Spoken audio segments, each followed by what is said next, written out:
Je tiens à remercier Charles, Dario et Emmanuel de m'avoir offert l'opportunité d'être ici devant vous. Comme Dario vient de voir, mon domaine de prédilection, c'est la numismatique. Et ça se trouve qu'en Phénicie en particulier, la numismatique est considérée comme une source d'histoire très importante parce qu'on a peu de textes, on a peu de sources littéraires. Donc d'où l'intérêt porté à la numismatique parce qu'elle permet à tirer des conclusions historiques, économiques, sociales, religieuses d'une façon plus rapide que d'attendre la fin des fouilles sur telle ou telle fouille et puis attendre la fin des études. Donc ça permet, à partir d'un corpus qu'on prend peut-être 1 ou 2 ans à préparer, de contourner des milliers d'obstacles pour reconstituer, pour réécrire l'histoire d'une ville. Donc, le nombre des villes ayant frappé monnaie à l'époque romaine en Phénicie est plutôt limité. Les villes qui nous intéressent sont au nombre de 5. On commence par le nord, on a Césarée du Liban, Arca, puis on a Beyrouth, Berytos, Sidon, Saïda, Tyr en libanais et Héliopolis, Baalbek, qui vont être le centre de notre présentation, parce que ce sont les seules villes ayant reçu un statut colonial en Phénicie. Parmi eux, bien sûr, on a la première colonie romaine en Orient, qui a été installée à Berytos à l'époque d'Octave Auguste. Aussi, donc, heureusement, on a quelques mentions de sources sur Berytos. Strabon, par exemple, dit que Berytos a été rasé jusqu'au sol par Tryphon, date que je place vers 144-143 avant le Christ, et qu'elle a été rasée par lui jusqu'au sol. Bien sûr, que c'est une exagération, parce que peu de temps après, elle a repris ses frappes monétaires. Donc, c'est comme d'habitude, il y a souvent, quand on parle, surtout de l'époque hellénistique, que tel a rasé telle ville ou l'a aboli, il a peut-être juste rasé les fondations ou creusé un trou dans le mur, de la ville, je veux dire.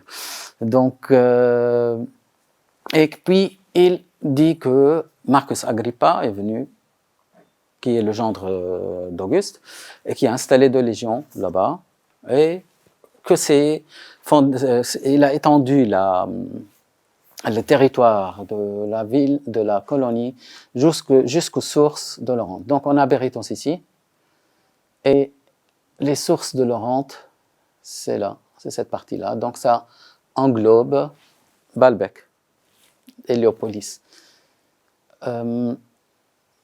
Donc, on a d'autres citations aussi, quoique limitées, de cet événement. On a Pline l'Ancien qui cite Berytos comme colonie à Félix. Et là, on sait que Pline a surtout écrit sur les années 20. Donc là, on commence à voir 2 contradictions entre Strabon, qui dit c'est Marcus Agrippa, donc il était là vers l'année 15, et Pline l'Ancien, donc année 20-30, on dit. Et puis on sait d'après Ulpien, là, qui est un juriste de Tyr, que Berytos a obtenu le statut de colonie avec Ius Italicum par la grâce d'Auguste. L'épigraphie aussi, elle nous a fait un tout petit cadeau avec l'épitaphe qu'on a trouvé un peu au sud de Beyrouth d'un légionnaire qui a servi dans la 8e légion gallique, qui va devenir plus tard sous Auguste 8e légion Augusta. Donc, ce qui montre qu'il y a eu une installation de vétérans, de colons avant le passage d'Agrippa.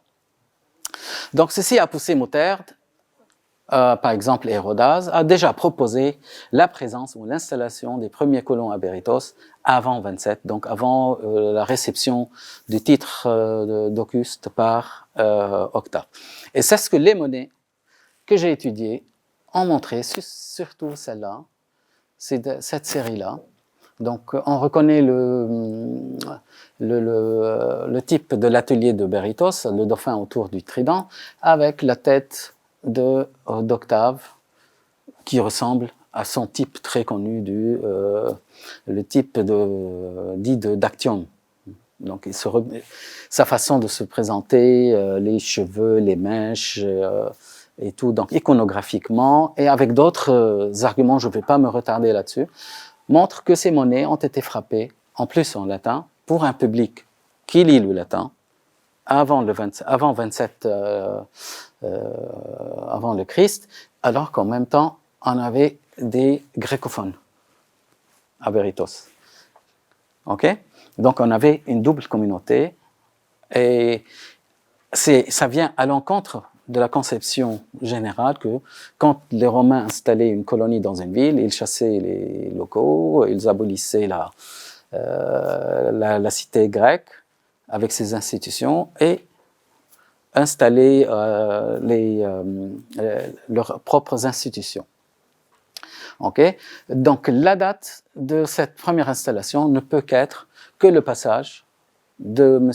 Octave en allant d'Alexandrie vers Samos, vers la deuxième moitié de l'an 30, après avoir aboli la dynastie lagide. Puis, donc, voici une première installation. Mais par contre, le texte de Strabon, il mentionne Marcus Agrippa. Marcus Agrippa, il était dans la région durant l'été, au printemps-été 15 avant le Christ. Il est descendu en Palestine, il a fait un petit tour. Donc, il a dû passer certainement par Berytos, soit en descendant vers le sud ou en remontant vers le nord.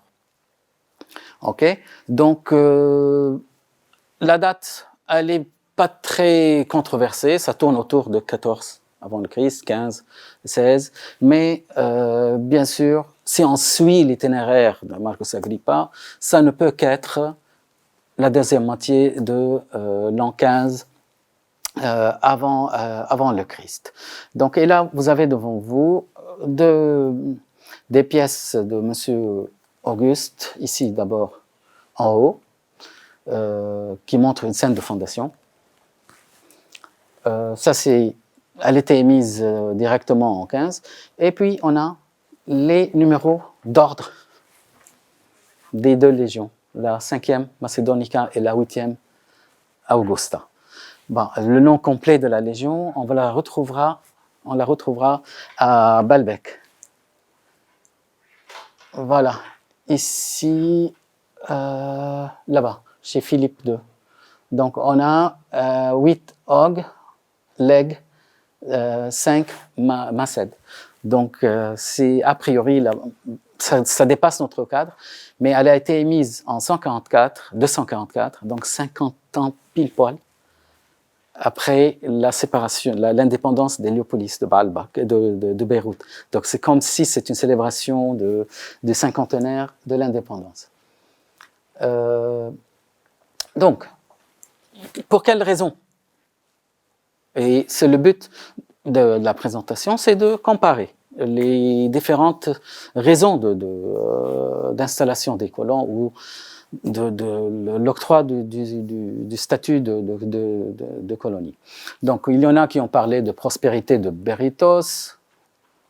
On va voir, j'ai montré que, du point de vue production monétaire, elle était une des plus faibles de la Phénicie, surtout à comparer avec Arados, Sidon et Tyr.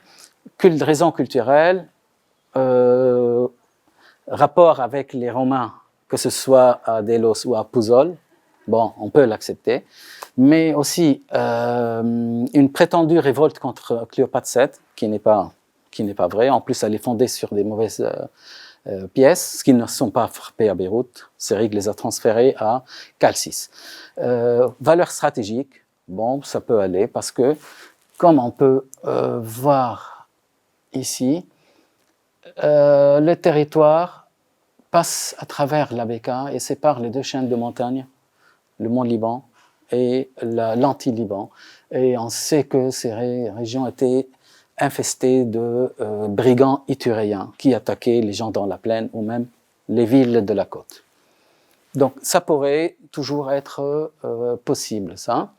Mais lors de l'extension des territoires en 15, c'était déjà trop tard parce que en 5 ans avant, la dynastie a été abolie. La dynastie ituréenne avait été virée de la région et la région a été donnée à Hérode de Judée.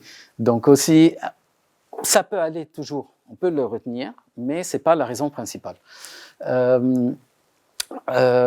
Quoi d'autre? Puis géopolitique, si on peut recruter des colons quand on a besoin. Et ça, n'importe quelle colonie, là où elle est située, on peut faire des levées de légionnaires chez eux, pas seulement à Berytos.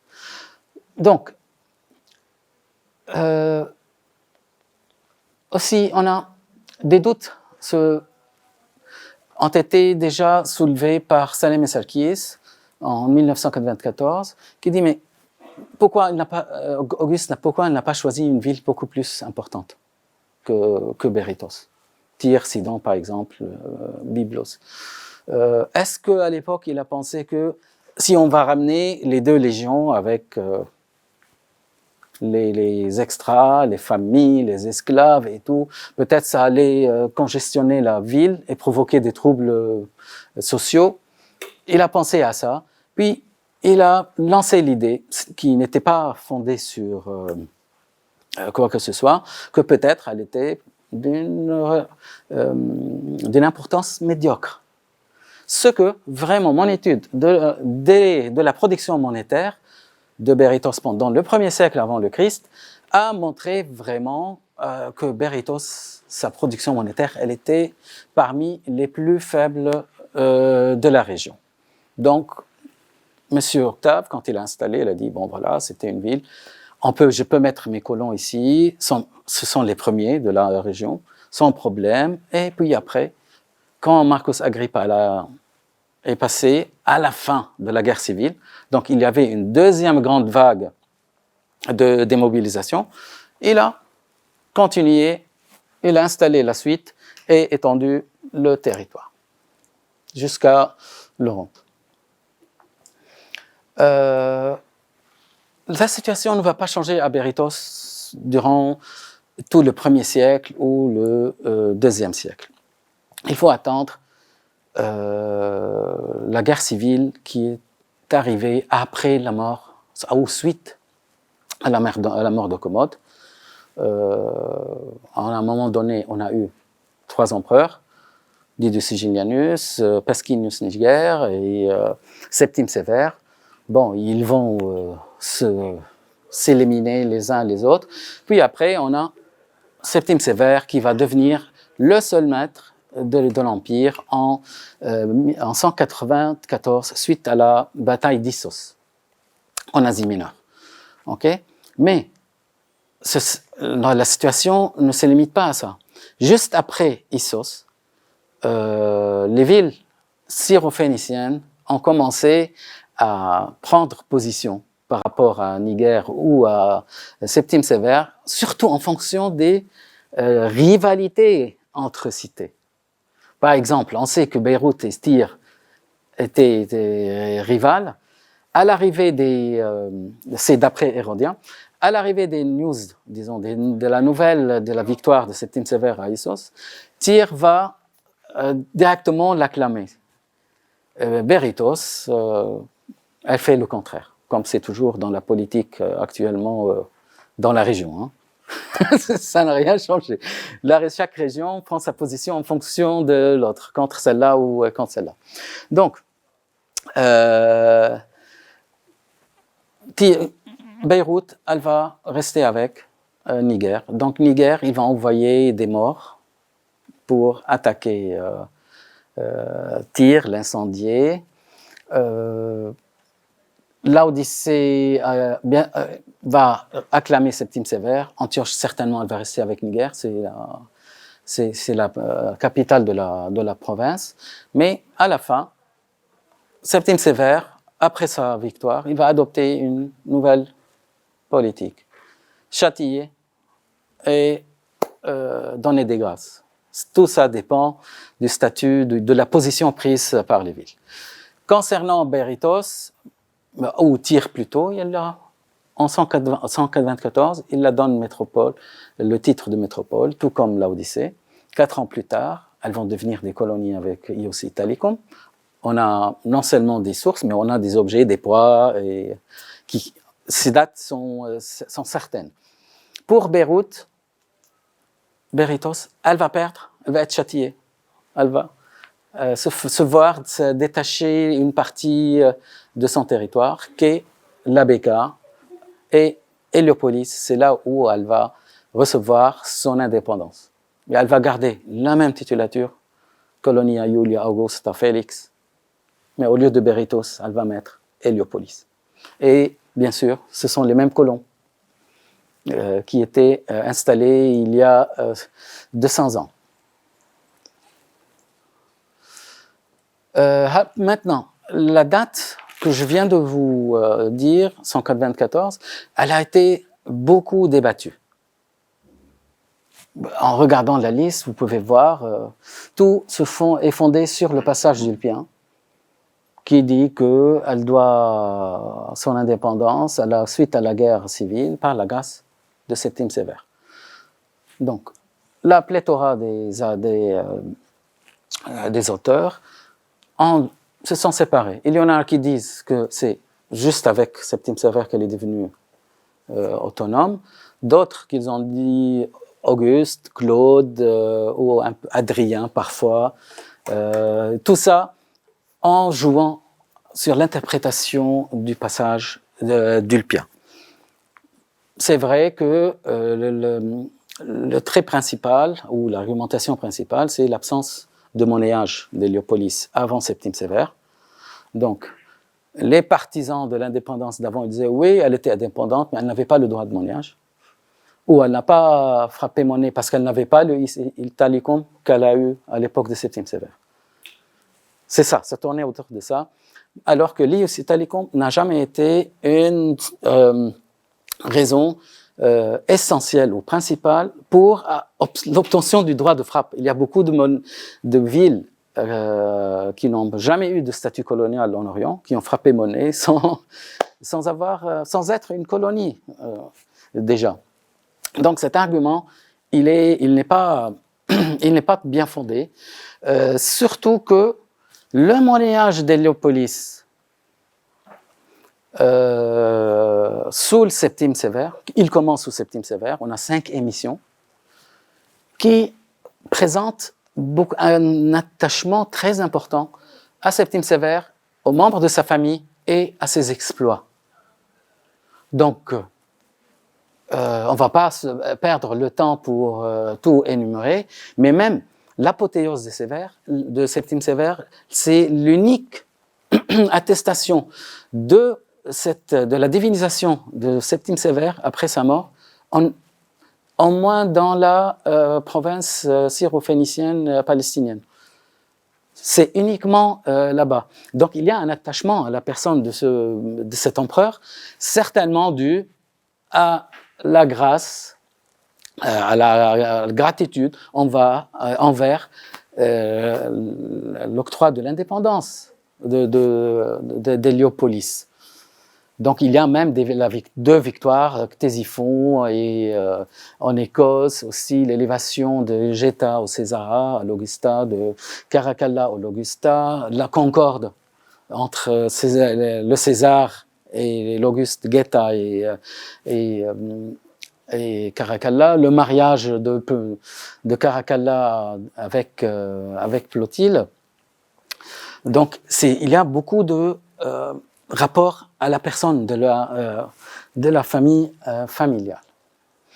Ce que je propose, moi, c'est donc les monnaies indiquent explicitement qu'elle devient colonie indépendante en 194, mais elle reçoit le statut de droit italique, Lius Italicum, en 199. Et c'est par coïncidence les mêmes dates qu'on a pour l'Odyssée et pour Tyr. Donc il y a une certaine conception, il y eut une certaine conception impériale à l'époque qui non seulement englobait Héliopolis, mais qui prévoyait des choses d'une façon plus régionale. Voilà quelques monnaies qui représentent les deux légions, par exemple, les aigles de légion. La concorde entre Caracalla et Gette à César. Puis on a un autre type semblable avec les deux comme Auguste. Lius Italicum, représenté par le Silène Martias. La victoire qui se rapporte ici à la victoire en Écosse contre les Calédoniens. Et on peut lire Divo Severo, qui représente l'apothéose de Septime Sévère. Dans le même temps, on a vu à Tyr, donc, elle a aussi été affectée par cet événement. Elle va devenir colonie avec le titre de métropole, bien sûr, mais qu'elle a eu en 194, puis elle a eu le Lius Italicum en 178. Mais le titre de métropole, elle n'est pas nouveau pour elle. Il figure déjà sur ses monnaies depuis 86-87. Donc ce n'était qu'une confirmation de ce statut. Et le nom, certainement, de la colonie Septimia Tyrus. Métrope colonie se rapporte directement à Septime Sévère. Ça se voit, on ne peut pas le... Le plus important, c'est l'installation de la 3e légion gallique, qu'on peut voir ici une saison avec cette représentation de scène de fondation. Et sous les Sévères, sous Septime Sévère et sa famille, on a toujours les aigles. Ils font référence aux aigles, c'est-à-dire aux légions, le vexillum, les scènes de fondation, ça tourne autour de ça. Et pour les monnaies de Caracalla, on peut voir ici, à côté d'Astarte Tiké, une représentation de Martias pour la réception du Lius Italicum. Et là, ce type-là, il faut bien le retenir parce qu'on va le voir sous un autre angle après.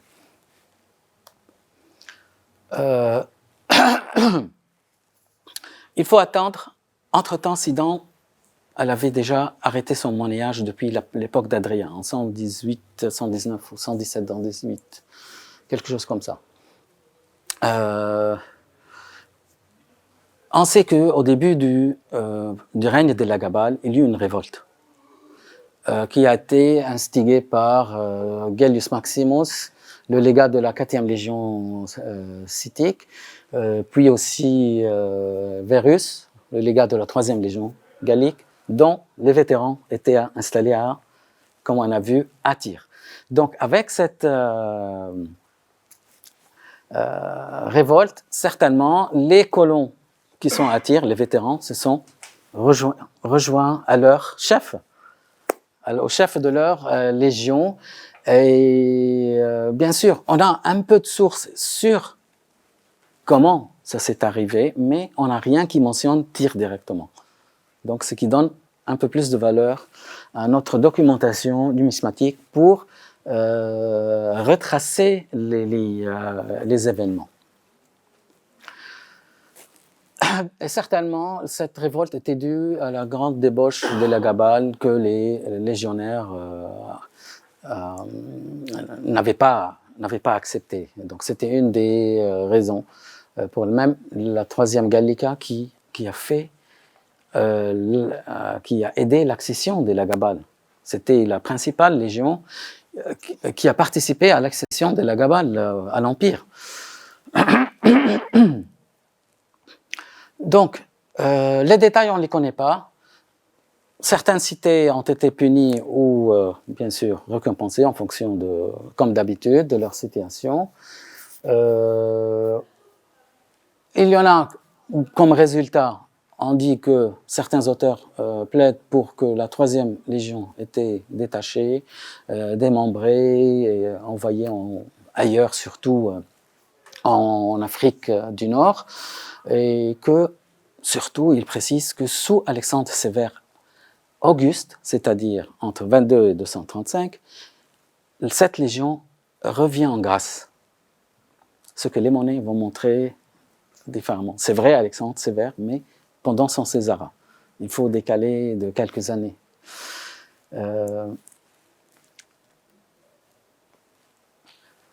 Pour Sidon, par exemple, on a son monnayage qui va nous montrer une pléthora de types se rapportant à l'empereur, pour montrer l'attachement à l'empereur.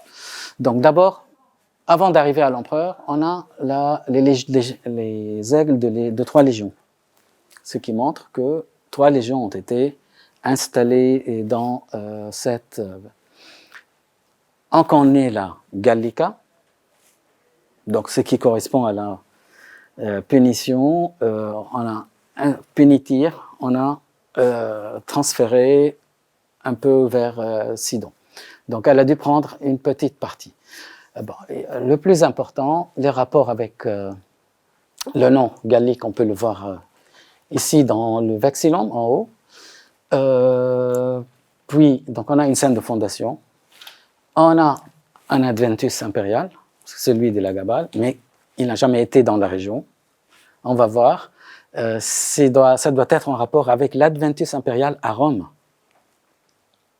Le même type, on le reverra à Tyr, parce qu'on va voir les anciennes rivalités entre les deux villes, elles vont s'éclater à nouveau. Par exemple, le type d'Europe, qui est une princesse tyrienne. On le revoit sur les monnaies de Sidon, et ce n'est pas la première fois. À l'époque hellénistique, sous les Séleucides, elle a frappé des monnaies sous des rois séleucides avec l'Europe. Europe. Donc toujours, il y avait cette rivalité séculaire entre ces deux villes qui s'exposait, sur les monnaies, qui était transférée sur les monnaies. Elle a même, par exemple, on a même Didon ou d'autres Cadmos, qui sont tous des personnages, on sait, qui sont des Tyriens. Mais n'oublions pas que les Sidoniens se considèrent comme les fondateurs de Tyr. Donc il fallait toujours montrer la primauté, et donc elle s'est accaparée des mythes tyriens. En même temps, on a des types un peu intéressants, avec des types agonistiques, qui nous montrent qu'il y a eu des jeux à Sidon, Certamina, Sacra, Periporphyra, pardon, Oecumenica et Celestica. Donc les jeux sacrés, avec périphérie en pourpre, et ça c'est important. Textuellement, c'est la traduction, même il faut oublier la partie anglaise, et œcuménique, céleste. Donc, là, Georges Abdouane a publié une nouvelle pièce qui était sous les yeux de tout le monde, et on peut voir ici les lettres P-A-R, leg 3, P-A-R, Partica. Donc on a maintenant le nom de la 2e légion dont les vétérans ont été installés à Sidon. Il nous reste la 3e, peut-être après, on verra. C'est grâce à lui qui a fait sa thèse sur Sidon. Il a fait une grande étude de coin sur le corpus, et il a attiré l'attention sur une médaille déjà publiée par Sérègue, qui montre Sidon comme étant Simaria, qui montre la Simaria avec Rome à travers Elagabal. C'est un médaillon gravé à la main sur le bord là, en grec. au droit et au revers. Ok? Donc, ce corpus des monnaies de Sidon que Georges présente, il identifie 5 émissions, de Sour et la Gabale bien sûr, dont 4 qu'on peut rattacher à ses 3 épouses et à Alexandre Sévère César. Ok. Bon, j'ai repris les choses après. J'ai constaté quelque chose, qu'il y a des liaisons de coins entre différents souverains. Donc on peut les regrouper sur 2 ans, ces émissions. Donc 221-20, 20-21 et 221-22. Et c'est là où on commence, le monnayage à Tyr reprend. Mais cette fois-ci, avec le titre de Tyriorum seulement, des Tyriens. Le titre de métropole et le titre de colonie n'existent plus. Mais ceci n'a pas empêché Tyr de montrer sa fierté civique. Donc elle a dû garder un certain statut civique que je place grâce à ce type de l'Adventus. Ils sont allés en délégation, comme les Sidoniens, à Rome. Il y a eu quelque chose avec l'empereur, parce que c'est bizarre, tous les deux parlent au même moment de cet Adventus qui n'a pas eu lieu ici. Donc c'est juste une hypothèse. Et peut-être que cela, où ils se sont arrangés avec Elagabal en 220-21, la situation a été réglée. Okay? Donc c'est là où Sidon va recevoir les titres de métropole et de colonie, arrachés à Tyr. Tyr, elle va juste garder son statut civique. Et c'est là où s'éclate la compétition entre ces deux. Là, par exemple, on a la même année les Jeux aussi de Tyr, héracléens, qu'on a réussi à préciser en 220-21, d'après l'étude de, comment dirais-je, de jetons monétiformes. Ok? C'était daté en grec, on a retrouvé le rythme, et ces jeux qui commencent avec Alexandre le Grand, après la chute de Tyr.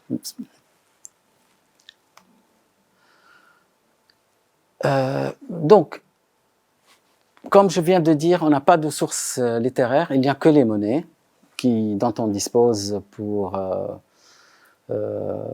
essayer de comprendre, surtout à partir du titre de Tyriorum. Vaillant au XVIIe siècle, tout soupçonnait que c'était quelque chose en rapport avec les empereurs, mais lui, par exemple, il s'est planté, il pense à quelque chose entre Macrin et la Gabale, mais la suite, à partir de Hill, c'était lui qui a établi le premier rapport avec la révolte de la 3e Légion Gallica, suivi par d'autres, par le reste. Donc il n'y a que Vaillant qui sort du lot.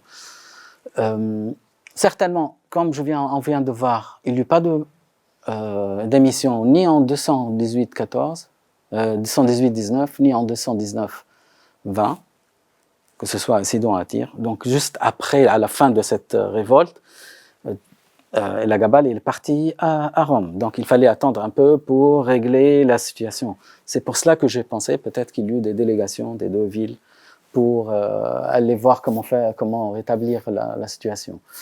Donc on peut proposer une suite pour les événements. Donc au cours de cette petite période de révolution, donc d'abord, les légions, les vétérans de la 3e Gallica vont se mobiliser à Tyr contre Elagabal. Ils vont refuser de frapper monnaie au nom de l'empereur qu'ils se révoltent contre, ce qui est logique, même s'ils étaient au pouvoir à Tyr.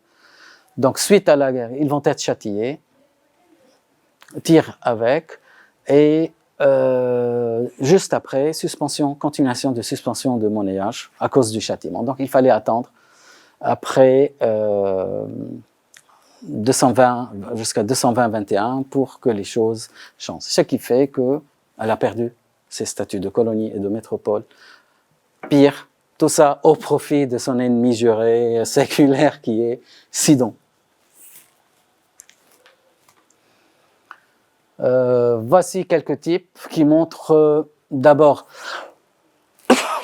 comme on peut le voir, c'est le même type dont je vous ai montré sur la Gabale. Là, il y avait Marsyas, ici il y a le palmier, l'emblème civique de Tyr.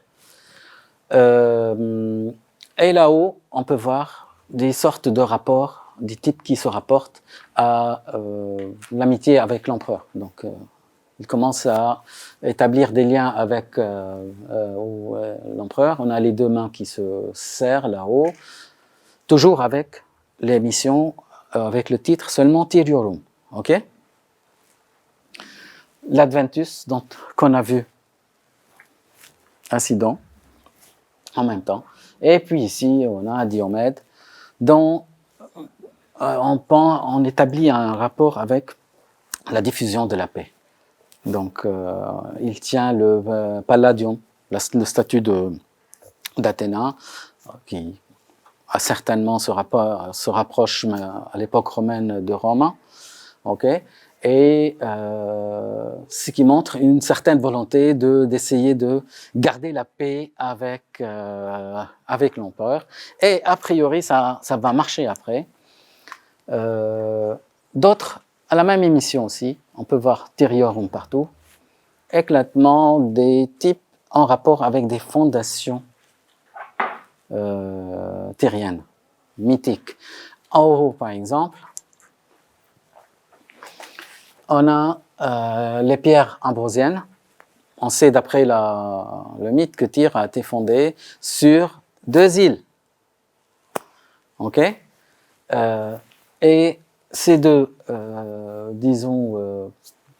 rochers représentent ces deux îles ambrosiennes. Et en bas, on peut voir un chien avec le murex, donc ce qui rappelle la découverte du murex qui a eu lieu par une princesse tyrienne sur la côte de Tyr. Et le murex, c'est ce qui donne aussi le nom à la Phénicie. Ok? On a là-haut Monsieur Cadmos qui est en train d'abattre le serpent de la source d'Arès, à côté de Thèbes. On sait que c'est lui qui a fondé Thèbes, en cherchant sa sœur Europe, qui a été enlevée par le taureau Zeus à l'époque. Et durant ce voyage, comme représenté ici, aussi, il va apprendre l'alphabet au grec. Donc tout ça, on reprend la valeur, ça donne la valeur culturelle, la primauté culturelle de Tyr par rapport à Sidon, certainement. Et puis on a Didon, avec la fondation de Carthage aussi. Donc ça parle de son passé glorieux, bien sûr.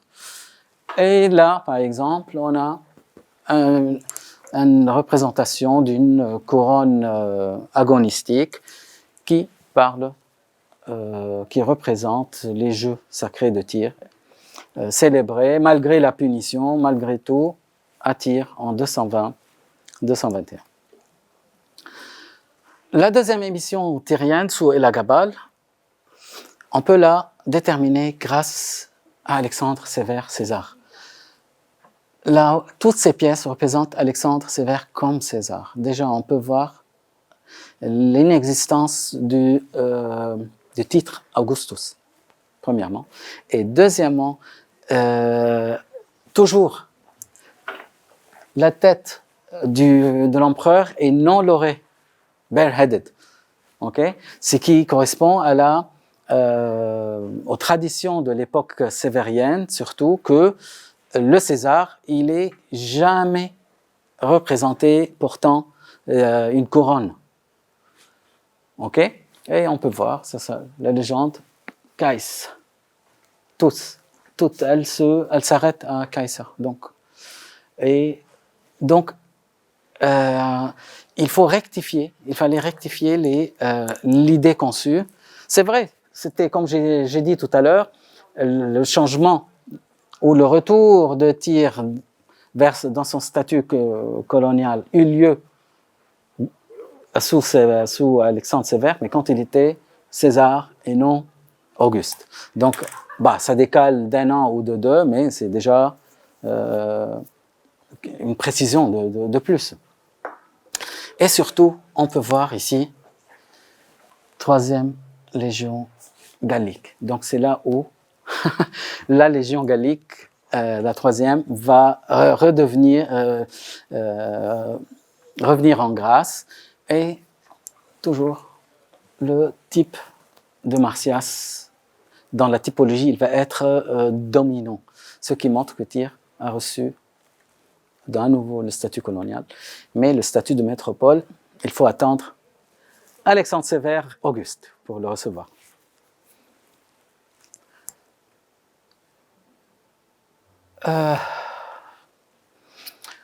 Bon, on est presque à la fin.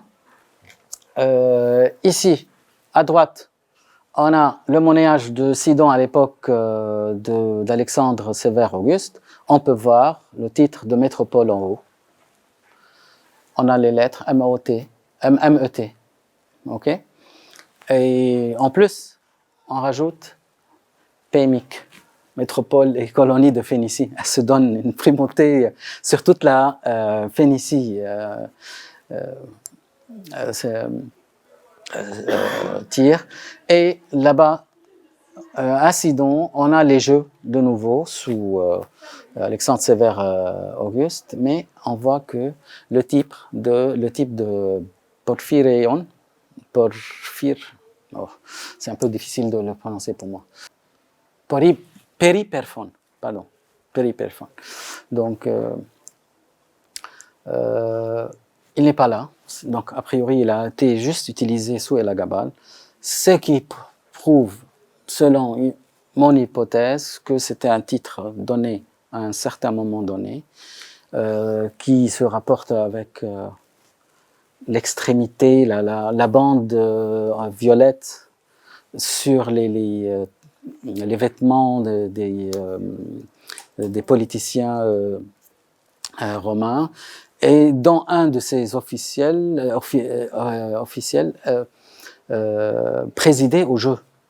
Donc c'est peut-être pour une exception bien précise, seulement juste pour montrer le rapport avec le rattachement, la fidélité envers Rome. Donc c'est toujours ce combat entre Tyr et Sidon pour montrer qui est plus fidèle ou qui a la primauté. On passe à Césarée du Liban. À l'époque de Septime d'Alexandre Sévère, elle a eu 3 émissions sûres, peut-être une 4e, mais à partir de celle-là, on a le titre de Colonia Caesaria Libani. Okay. Donc c'est là où elle a reçu le titre de colonie, pour la simple raison, c'est parce que Alexandre Sévère, il était natif de cette ville. Quand il a été adopté par Elagabal, et bien sûr c'est à cause, je vous rapporte toujours à cette rébellion des légions en Syrie, ils étaient très choqués par la débauche d'Elagabal et ils ont imposé d'une façon ou d'une autre, à travers la mère et la grand-mère d'Alexandre Sévère, d'Elagabal, l'adoption du cousin et c'est bien sûr son élévation au rang de César, c'est-à-dire l'héritier de l'Empire. Et lui, il était né d'après certaines sources, on dit qu'il était né dans le temple d'Astarté à Arca, Césarée d'Ilibre. Donc, le titre, on sait qu'elle l'a eu en 218-219, d'après certainement ou plutôt c'est Dabrova qui le propose. Je ne suis pas contre définitivement, mais pour l'instant, on n'a pas trouvé une preuve. La plupart, lui, il dit, il se fonde sur l'absence du nom de Légion sur la scène de fondation coloniale pour dire qu'elle a dû recevoir des unités de partout, de plusieurs régions. Or, récemment aussi, on peut voir Leg 3 Galles facilement, il n'y a pas de souci. Donc, des vétérans de la 3e Gallica ont dû être installés par Elagabal à Césarée, et ceci à partir de 2021. Donc, cette date-là, 2021, si vous faites attention, forme un jalon chronologique très important pour le développement des événements. Tout commence à partir de cette date-là. Donc, c'est pour cela, j'ai pensé à cette hypothèse que quand il était à Rome, à un moment donné, il a dû s'occuper des affaires de l'Orient. Et beaucoup de délégations sont venues. Il a réglé les problèmes comme il le voyait. Bien sûr, elle a reçu aussi la Lius Italicum.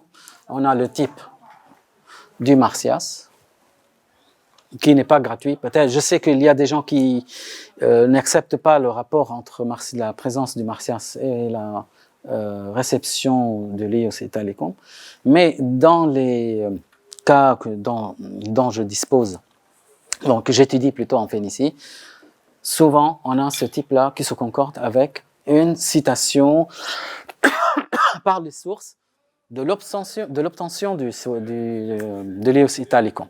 Donc il y a 2-3 concordances dans 2-3 villes, Berytos, Césarée et Tyr, au moins. Ou même Héliopolis, on a oublié Héliopolis. Donc Ulpien, il est très explicite dans son texte.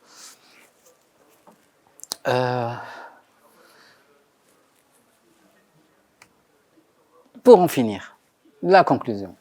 Donc, on a brossé le monnayage de ces 5 villes, mais comme on a vu, cette volonté d'établir ou d'élever, comme on dit, l'élévation d'une ville, même si ça pourrait être une sorte de châtiment, comme on l'a vu au début, d'une ville au statut colonial, a des raisons différentes.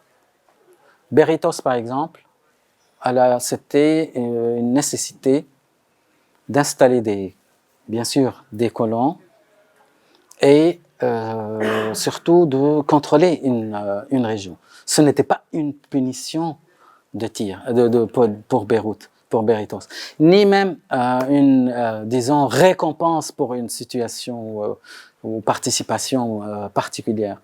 Parce que même si Tarn et d'autres personnes pensent qu'elle s'est révoltée contre Cléopâtre, leurs arguments sont fondés sur des mauvaises pièces qu'il faut classer à Calcis. En plus, elle montre la tête, l'effigie de Marc-Antoine. Ces monnaies montrent les effigies de Marc-Antoine et de Cléopâtre. Donc comment on se révolte contre 2 souverains et on frappe des monnaies à leurs effigies. Donc l'argument, il n'est pas concevable, c'est irréaliste. Donc c'était vraiment le besoin d'avoir une présence romaine. Ils ont choisi une ville où l'installation de ces colons ne peut pas provoquer des... Et ça, reflète la façon de penser d'Octave, d'Auguste. Avec le moindre problème, on règle les choses. Parce que finalement, lui, c'est un politicien, il n'est pas un militaire. Et c'est un trait de son caractère, si je ne me trompe pas.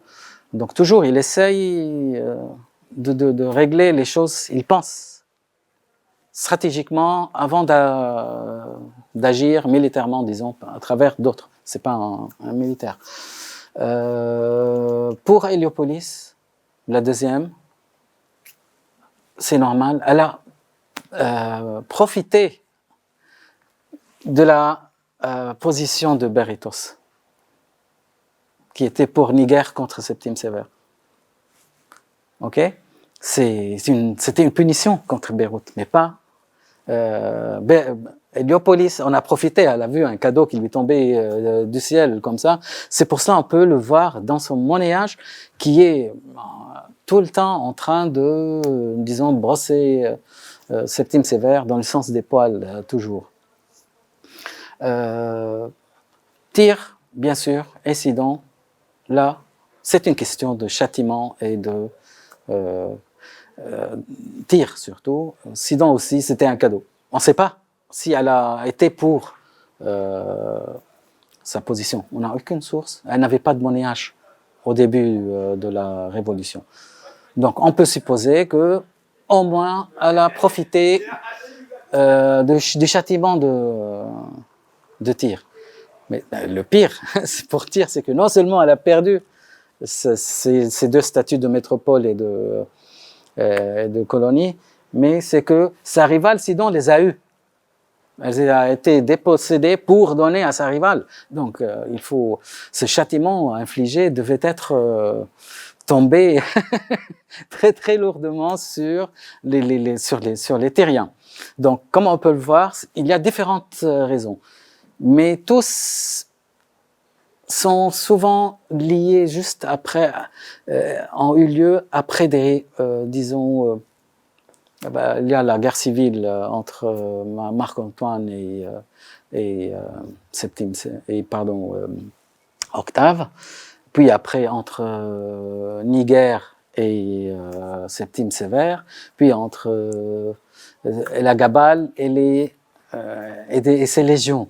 Donc il y a quelques... Je parle au moins de Phénicie, s'il vous plaît. Je ne le généralise pas parce qu'il faut voir toujours le cas par cas dans chaque région. Peut-être sous Septime Sévère, il y avait une vision beaucoup plus générale parce que c'était différent, mais il faut aller dans les détails avant de décider. Donc, et je vous remercie pour votre attention et d'être venu si nombreux.